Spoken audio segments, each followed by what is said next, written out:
Om Swastiastu. Perkenalkan, nama saya Madidun Ibnu Nugraha, NIM 041, kelas A1, akan presentasikan materi tentang proporsi dan skala. Materi pertama itu proporsi material. Seluruh material bangunan di dalam arsitektur memiliki sifat elastisitas, kekerasan, dan daya tahan yang unik. Mereka semua memiliki batas kekuatan puncak yang tidak dapat dicapainya jika tidak dengan jalan memecahkan, mematahkan, atau meruntuhkan material tersebut.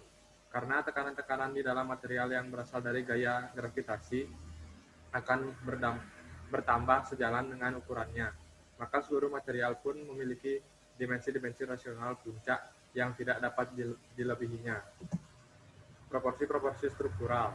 Di dalam konstruksi arsitektur, elemen-elemen struktur dituntut untuk mampu membentangi ruang yang menyalurkan beban mereka melalui penopang-penopang vertikal ke sistem fondasi sebuah bangunan.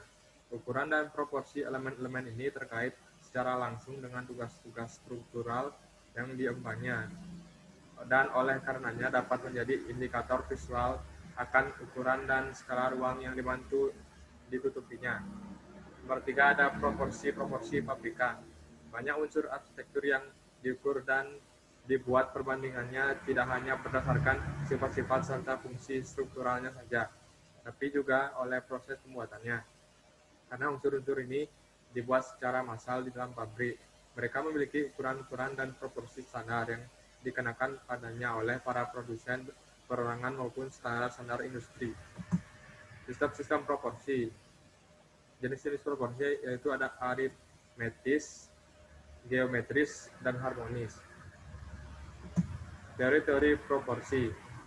Pertama, ada penampang emas atau golden section. Golden section dapat didefinisikan sebagai perbandingan antara dua buah penampang garis atau dua buah dimensi suatu sosok bidang, di mana bagian yang lebih kecil dari keduanya berbanding dengan yang lebih besar, sementara bagian yang lebih besar tersebut berbanding dengan jumlah keduanya. Garis-garis yang mengatur. Jika garis-garis diagonal dari dua buah persegi panjang sejajar ataupun tegak lurus satu sama lain, mereka menandakan bahwa kedua persegi panjang tersebut memiliki proporsi yang serupa. Selanjutnya ada tatanan klasik. Bagi bangsa Romawi dan Yunani kuno klasik, tatanan-tatanan ini direpresentasikan ke dalam proporsi elemen-elemen mereka melalui ekspresi keindahan dan harmoni yang sempurna. Teori-teori Renaissance. Para arsitek zaman Renaissance yang meyakini bahwa bangunan mereka harus berada dalam suatu susunan yang lebih tinggi, kembali ke sistem proporsi matematis Yunani ini. Setelah orang Yunani memahami bahwa musik merupakan geometri yang diterjemahkan ke dalam suara, para arsitek Renaissance percaya bahwa arsitektur adalah matematis yang diterjemahkan ke dalam unit-unit spasial. Modular. Le Corbusier mengembangkan sistem proporsinya modular untuk menyusun dimensi-dimensi yang mengandung dan yang dikandung. Ia melihat alat pengukur dari Yunani, Mesir, dan peradaban tinggi lainnya sebagai tak terhingga kaya dan lembutnya karena mereka membentuk bagian matematis tubuh manusia, sopan, elegan, dan tegas. Sumber dari harmoni tersebut yang menggerakkan kita, yaitu kecantikan. Oleh karenanya, ia mendasarkan alat pengukurannya modular untuk matematika dan proporsi-proporsi tubuh manusia atau dimensi-dimensi fungsional. Selanjutnya ada Ken. Ken diperkenalkan pada akhir pertengahan abad pertengahan Jepang. Meskipun awalnya digunakan hanya untuk menandai interval antara kedua kolom dan divariasikan dalam ukuran, Ken segera dijadikan standar untuk arsitektur hunian. Antropometri. Antropometri merujuk pada pengukuran proporsi dan besaran tubuh manusia.